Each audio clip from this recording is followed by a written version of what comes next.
तो दोस्तों, इस वीडियो में हम रशियन प्रेसिडेंट व्लादिमीर पुतिन की इंडिया विजिट की मेजर हाइलाइट्स डिस्कस करेंगे। भारत और रशिया की 23rd एनुअल समिट का क्या आउटकम रहा, कौन कौन से एग्रीमेंट साइन हुए, चलिए आसान भाषा में एक एक करके सब कुछ पॉइंट वाइज डिस्कस करते हैं। पहला है बायलैटरल और मल्टीलैटरल कोऑपरेशन। भारत और रशिया की स्ट्रेटेजिक पार्टनरशिप को 25 साल पूरे हो चुके हैं। अपनी रिलेशनशिप को स्ट्रांग और स्टेडी बनाए रखने के लिए भारत ने रशिया के 2 महत्वपूर्ण शहरों में नई कॉन्सुलेट्स खोली हैं। ये 2 शहर हैं येकैटेरिनबर्ग और कजान। येकैटेरिनबर्ग साइबेरिया का गेटवे है और इंडस्ट्रियली काफ़ी सिग्निफिकेंट शहर है। इसे अक्सर रशिया की 3rd कैपिटल भी कहा जाता है। वहीं कजान मॉस्को और सेंट पीटर्सबर्ग के बाद रशिया की मोस्ट विजिटेड सिटी है। ये वही शहर है जहां 2024 की ब्रिक्स समिट हुई थी। इन 2 महत्वपूर्ण शहरों में कॉन्सुलेट्स खोलकर भारत ने रशिया में अपनी डिप्लोमैटिक फुटप्रिंट बढ़ाई है। ये पहल दोनों देशों के टाइज को बूस्ट करेगी। व्लादिमीर पुतिन की विजिट में दोनों देशों ने इस मूव को वेलकम किया। रशिया ने यूनाइटेड नेशन सिक्योरिटी काउंसिल में भारत की परमानेंट सीट को बैक किया। साथ ही इंटरनेशनल सोलर अलायंस और coalition of disaster resilient infrastructure जैसे इनिशिएटिव्स में ज्वाइन करने में रुचि दिखाई, जिसे भारत ने वेलकम किया। यानी क्लीन एनर्जी और क्लाइमेट रेजिलियंस को प्रमोट किया गया। फिर दोनों देशों ने G20 ग्रुपिंग में कोऑपरेशन इंक्रीज करने के लिए अग्री किया। ग्लोबल साउथ की वॉइस के रूप में भारत के एफर्ट्स को अप्रिशिएट किया गया। ब्रिक्स को मजबूत करने की भी बात की गई। 2026 में भारत ब्रिक्स को चेयर करेगा। रशिया ने इसके प्रति अपना पूरा सपोर्ट दिखाया। शंघाई कोऑपरेशन ऑर्गेनाइजेशन के महत्वपूर्ण इश्यूज पर भी स्ट्रॉन्गर कोऑपरेशन के लिए सहमति बनी, जैसे terrorism, separatism, drug trafficking, organised crime और साइबर क्राइम जैसी प्रॉब्लम्स के साथ मिलकर निपटना। ग्लोबल फाइनेंशियल इंस्टीट्यूशंस को रिफॉर्म करना, ग्लोबल सप्लाई चेन्स को स्ट्रेंथन करना, क्लाइमेट क्राइसिस को टैकल करना, सस्टेनेबल डेवलपमेंट गोल्स को अचीव करना एक्सेट्रा जैसे महत्वपूर्ण ग्लोबल एरियाज पर कोऑपरेशन की भी सहमति बनी।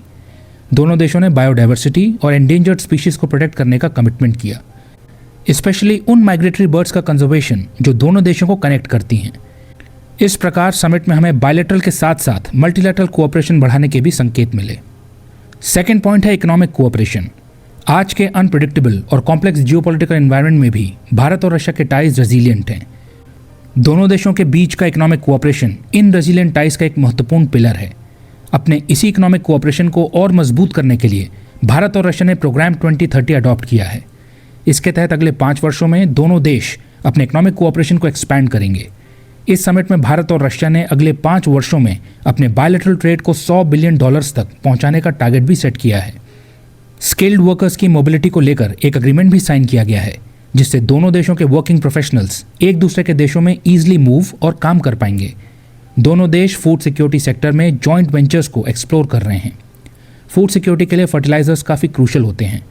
रशिया विश्व में फर्टिलाइजर्स का मेजर सप्लायर है, तो रशिया के साथ पार्टनरशिप से भारत अपनी लॉन्ग टर्म फर्टिलाइजर सप्लाई को सिक्योर करेगा। दोनों देश रशिया के फार ईस्ट रीजन में भी कोऑपरेशन इंक्रीज करेंगे।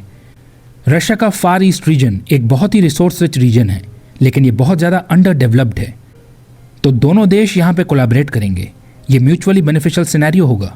रशिया को अपने ईस्टर्न रीजन को डेवलप करने के लिए भारत जैसा एक डिपेंडेबल लॉन्ग टर्म पार्टनर मिल जाएगा, और वहीं भारत को रशिया के रिसोर्सेज की एक्सेस मिल जाएगी। समिट के बाद आए जॉइंट डिक्लेरेशन में भारत और रशिया की इस बात पर सहमति बनी कि global trading system inclusive, transparent और नॉन डिस्क्रिमिनेटरी होना चाहिए। क्या आप कमेंट सेक्शन में बता सकते हैं कि ये किस देश को मैसेज सेंड किया जा रहा था? एनीवे, थर्ड पॉइंट है कनेक्टिविटी। दोनों देशों ने इस बात को समझा कि आपस में ट्रेड को बूस्ट करने के लिए ये बहुत आवश्यक है कि कनेक्टिविटी को बढ़ाया जाए, लॉजिस्टिक्स बॉटलनेक्स को फिक्स किया जाए, पेमेंट मैकेनिज्म को स्मूथ बनाया जाए और ट्रेड बैरियर्स को हटाया जाए। इसी दिशा में एक कदम लेते हुए दोनों देशों ने तय किया है कि इस प्रकार के सिस्टम्स को डेवलप किया जाएगा जिनकी मदद से ट्रेड आसानी से नेशनल करेंसीज में हो सके। नेशनल पेमेंट सिस्टम्स में इंटरऑपरेबिलिटी को बढ़ाया जाएगा और हर संभव प्रयास किया जाएगा कि भारत और रशिया के ट्रेड को ग्लोबल फाइनेंशियल डिस्ट्रप्शन से बचाया जा सके और दोनों देशों के बीच में अनइंटरप्टेड ट्रांजैक्शंस हो सकें। इसके लिए दोनों देश फाइनेंशियल मैसेजिंग फ्रेमवर्क्स के ऊपर भी काम करेंगे। जहां तक कनेक्टिविटी की बात आती है तो international north south transport corridor, Chennai Vladivostok maritime route और नॉर्दर्न सी रूट जैसे मेजर कनेक्टिविटी कॉरिडोर्स पर कोऑपरेशन को डीपन किया जाएगा। INSTC ईरान और सेंट्रल एशिया के थ्रू भारत को रशिया और यूरोप से कनेक्ट करता है। Chennai Vladivostok eastern maritime corridor Indo Pacific के अक्रॉस शिपिंग टाइम को रिड्यूस करता है और northern sea route Arctic region में एक बहुत ही इंपॉर्टेंट शिपिंग रूट है, जो यूरोप और एशिया के बीच ट्रैवल टाइम को रिड्यूस करता है। पोलर वाटर्स में शिप्स को ऑपरेट करने के लिए स्पेशलिस्ट को ट्रेन किया जाएगा। आर्कटिक में नेविगेट करने के लिए दोनों देशों ने क्रू ट्रेनिंग का MOU साइन किया है। ये पोलर रिसर्च और नए शिपिंग रूट्स डेवलप करने में भारत के काम आएगा। फिर इंडियन और रशियन रेलवेज के बीच भी कोऑपरेशन बढ़ाया जाएगा। इकोनॉमिक स्टेबिलिटी को इंश्योर करने के लिए ट्रांसपोर्ट लिंक्स को मजबूत करना आवश्यक है। समिट में इसकी इंपॉर्टेंस को हाईलाइट किया गया। कनेक्टिविटी के बढ़िया रहने से दोनों देश अपने लॉन्ग टर्म स्ट्रेटेजिक इंटरेस्ट को प्रोटेक्ट कर पाएंगे। Energy, critical raw minerals, precious stones और मेटल्स जैसे सेक्टर्स में कोऑपरेशन को इंक्रीज कर पाएंगे। फोर्थ पॉइंट है एनर्जी कोऑपरेशन। इस समय एनर्जी कोऑपरेशन भारत और रशिया की पार्टनरशिप का एक बहुत महत्वपूर्ण पिलर है।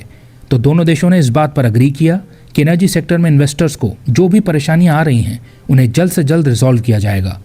बिकॉज एनर्जी सेक्टर में दोनों देश डीपली इंटीग्रेटेड हैं। तो अगर ये सेक्टर इम्पैक्ट होता है तो दोनों अर्थव्यवस्थाओं पर इसका असर देखने को मिलेगा। तो oil and petroleum products, refining technologies, petrochemicals, LNG और LPG इंफ्रास्ट्रक्चर जैसे एरियाज में दोनों देश कोलैबोरेशन इंक्रीज करेंगे और आने वाले हर्डल्स को रिमूव करेंगे। फिर न्यूक्लियर एनर्जी सेक्टर में भी दोनों देश अपना कोऑपरेशन एक्सपैंड करेंगे। भारत और रशिया के बीच न्यूक्लियर एनर्जी कोऑपरेशन का शाइनिंग एग्जाम्पल है कुदनकुलम न्यूक्लियर पावर प्लांट। तमिलनाडु में स्थित ये न्यूक्लियर पावर प्लांट भारत का लार्जेस्ट न्यूक्लियर पावर स्टेशन है। रशिया की हेल्प से बने इस पावर प्लांट की प्रोग्रेस को दोनों देशों ने वेलकम किया। भारत 2047 तक अपनी न्यूक्लियर कैपेसिटी को 100 गीगावाट्स तक बढ़ाना चाहता है। इसके लिए रशिया जैसे पार्टनर्स के साथ कोऑपरेशन आवश्यक है। इसी दिशा में रशिया के द्वारा डिजाइन न्यूक्लियर प्लांट के लिए भारत में दूसरी साइट को आइडेंटिफाई किया जाएगा। रशिया के साथ कोऑपरेशन से भारत को जॉइंट रिसर्च और न्यूक्लियर पावर प्लांट्स के डेवलपमेंट जैसी अपॉर्चुनिटीज प्राप्त होंगी। मैन्युफैक्चरिंग का लोकलाइजेशन किया जाएगा। इससे भारत न्यूक्लियर मैन्युफैक्चरिंग और टेक्नोलॉजी चेन का एक अहम हिस्सा बन जाएगा। फिफ्थ पॉइंट है defence relationship. Defence sector Bharat और रशिया के रिलेशंस का one of the most important pillars रहा है।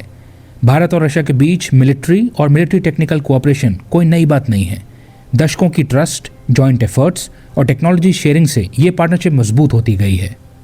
ये कहना गलत नहीं होगा कि डिफेंस भारत और रशिया की स्पेशल और प्रिविलेज स्ट्रेटेजिक पार्टनरशिप का one of the strongest pillar है।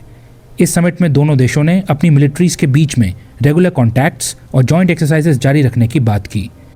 भारत और रशिया के बीच में इंद्रा और ज़पैड जैसी रेगुलर एक्सरसाइजेस होती रहेंगी। S-400, सबमरीन्स और फ्रिगेट्स जैसे मेजर प्लेटफॉर्म्स के अक्रॉस कोलैबोरेशन जारी रहेगा। भारत चूंकि डिफेंस में सेल्फ रिलायंस की ओर बढ़ रहा है, तो अब वो रशिया से केवल इक्विपमेंट खरीदने तक ही नहीं रुकेगा, बल्कि वो जॉइंट रिसर्च, को डेवलपमेंट और को प्रोडक्शन की दिशा में आगे बढ़ेगा। रशिया के साथ कोलैबोरेट करके भारत को एडवांस डिफेंस टेक्नोलॉजी और सिस्टम्स की एक्सेस प्राप्त होगी, जिससे भारत एक स्ट्रॉन्ग डिफेंस इंडस्ट्री को बिल्ड कर पाएगा। टेक्नोलॉजी ट्रांसफर और भारत में मैन्युफैक्चरिंग के जरिए भारत अपने रशियन ओरिजिन डिफेंस सिस्टम्स के स्पेयर पार्ट्स और कंपोनेंट्स की अनइंटरप्रेटेड सप्लाई इंश्योर कर पाएगा। यानी भारत और रशिया की बायर सेलर रिलेशनशिप अपग्रेड होकर जॉइंट डेवलपमेंट पार्टनरशिप हो जाएगी। इतना ही नहीं, भारत जॉइंटली मैन्युफैक्चर्ड इक्विपमेंट को फ्रेंडली थर्ड कंट्रीज को एक्सपोर्ट भी कर पाएगा। यह भारत की डिफेंस डिप्लोमेसी की बहुत बड़ी जीत है। सिक्स्थ पॉइंट है सिक्योरिटी कोऑपरेशन। दोनों देशों ने वेपन्स ऑफ मास डिस्ट्रक्शन के स्प्रेड को रोकने के अपने कमिटमेंट को रीअफर्म किया। रशिया ने न्यूक्लियर सप्लायर्स ग्रुप में भारत की मेंबरशिप को सपोर्ट किया। साथ ही न्यूक्लियर प्रोलिफरेशन को रोकने, biological and toxin weapons convention को मजबूत करने और आउटर स्पेस में आर्म्स रेस को प्रिवेंट करने जैसे इंपॉर्टेंट इश्यूज को प्रमोट किया। बिना डबल स्टैंडर्ड्स के टेररिज्म से फाइट करने का कमिटमेंट किया। ऑनलाइन रेडिकलाइजेशन और एक्सट्रीमिस्ट कंटेंट को रोकने के लिए कमिट किया। मार्च 2024 में रशिया में हुए क्रॉकस सिटी हॉल अटैक और अप्रैल 2025 में भारत में हुए पहलगाम अटैक को कंडेम किया गया। अल कायदा से लेकर ISIS तक सभी UN लिस्टेड टेररिस्ट ग्रुप्स के अगेंस्ट कंसर्टेड ग्लोबल एक्शन की बात की गई। टेररिस्ट को safe havens, terror financing, terrorist का क्रॉस बॉर्डर मूवमेंट, ये सब क्रिमिनल एक्ट्स अनजस्टिफाइबल हैं। कोई भी मोटिव, कोई भी आइडियोलॉजी इनका एक्सक्यूज नहीं हो सकती। जाहिर है इशारा पाकिस्तान जैसे देशों की तरफ था, जो जियोपॉलिटिकल कन्वीनियंस और हिडन एजेंडाज के लिए टेररिज्म का सहारा लेते हैं। इस समिट के जॉइंट डिक्लेरेशन में ये बात क्लियरली कह दी गई कि टेररिज्म के अगेंस्ट फाइट में गवर्नमेंट्स की प्राइमरी रिस्पॉन्सिबिलिटी रहेगी। कोई कॉम्प्रोमाइज़ नहीं किया जाएगा और कोई सिलेक्टिव अप्रोच नहीं ली जाएगी। टेररिज्म पर डबल स्टैंडर्ड्स को एक्सेप्ट नहीं किया जाएगा, यानी जीरो टॉलरेंस पॉलिसी अडॉप्ट की जाएगी। दोनों देशों ने अग्री किया कि यूनाइटेड नेशंस में काफ़ी समय से pending comprehensive convention on international terrorism को अर्जेंटली फाइनलाइज किया जाना चाहिए। 7th पॉइंट है education, science and technology cooperation. Science, technology और इनोवेशन भविष्य के लिए एक्सट्रीमली वाइटल हैं। इसलिए दोनों देश गवर्नमेंट एजेंसीज, यूनिवर्सिटीज और प्राइवेट सेक्टर के अक्रॉस कोऑपरेशन को रैंप अप करेंगे। Critical and emerging technologies sector में कोलैबोरेट करेंगे, बिकॉज आज की एडवांस मैन्युफैक्चरिंग में क्रिटिकल मिनरल्स बैकबोन हैं। Batteries, electric vehicles, electronic equipment, defence technology, हर जगह क्रिटिकल मिनरल्स और रेयर अर्थ्स लगते हैं। इसलिए रशिया और भारत क्रिटिकल मिनरल्स के एक्सप्लोरेशन, प्रोसेसिंग और रिसाइकलिंग में कोऑपरेशन बढ़ाएंगे। रेयर अर्थ्स के लिए ग्लोबल कंपटीशन इंटेंसिफाई हो रहा है। ऐसे में दोनों देश साथ मिलकर स्टेबल सप्लाई चेन सिक्योर करना चाहते हैं। भारत और रशिया एजुकेशन और रिसर्च में भी अपने टाइज को एक्सपैंड करना चाहते हैं। इंटेलेक्चुअल और एकेडमिक कोऑपरेशन के जरिए एक long term knowledge partnership build करना चाहते हैं। दोनों देशों के एक्सपर्ट्स, थिंक टैंक्स और पॉलिसी इंस्टीट्यूट्स के बीच एंगेजमेंट बढ़ाया जाएगा, जो दोनों देशों की स्ट्रेटेजिक पार्टनरशिप को स्ट्रेंथन करेगा। फिर भारत और रशिया की फ्रेंडशिप का एक और फ्लैगशिप एरिया है स्पेस कोऑपरेशन। भारत के इसरो और रशिया के रॉसकॉस्मोस के बीच पार्टनरशिप बढ़ रही है। दोनों देश आउटर स्पेस के पीसफुल यूज की दिशा में कोलैबोरेट करेंगे। ह्यूमन स्पेस फ्लाइट प्रोग्राम्स में साथ मिलकर काम करेंगे। सैटेलाइट नेविगेशन और प्लैनेटरी एक्सप्लोरेशन जैसे एरियाज में कोलैबोरेट करेंगे और रॉकेट इंजन के डेवलपमेंट और प्रोडक्शन में भी कोऑपरेट करेंगे। इस महत्वपूर्ण पार्टनरशिप से दोनों देशों की स्पेस कैपेबिलिटीज इन्हेंस होंगी। 8th पॉइंट है कल्चर और टूरिज्म कोऑपरेशन। भारत और रशिया की स्पेशल और प्रिविलेज स्ट्रेटेजिक पार्टनरशिप में कल्चरल एक्सचेंजेस कोई साइड एक्टिविटी नहीं है, बल्कि एक एसेंशियल पार्ट है। दोनों देशों में एक दूसरे के आर्टिस्ट्स, राइटर्स और कल्चरल ग्रुप्स पार्टिसिपेट करते आए हैं। इस समिट में दोनों देशों के बीच कल्चरल एक्सचेंजेस को और डीपन करने की सहमति बनी। एक cultural exchange festival Bharat host करेगा तो अगला रशिया करेगा। इस प्रकार कल्चरल कनेक्शंस को मजबूत किया जाएगा। फिर दोनों देशों ने फिल्म इंडस्ट्री में कोऑपरेशन को एक्सपैंड करने की भी रुचि दिखाई। Joint film production, major film festivals में पार्टिसिपेशन जैसे इनिशिएटिव्स लिए जाएंगे। इससे दोनों देशों की फिल्म इंडस्ट्रीज के लिए कोलैबोरेट करना आसान हो जाएगा।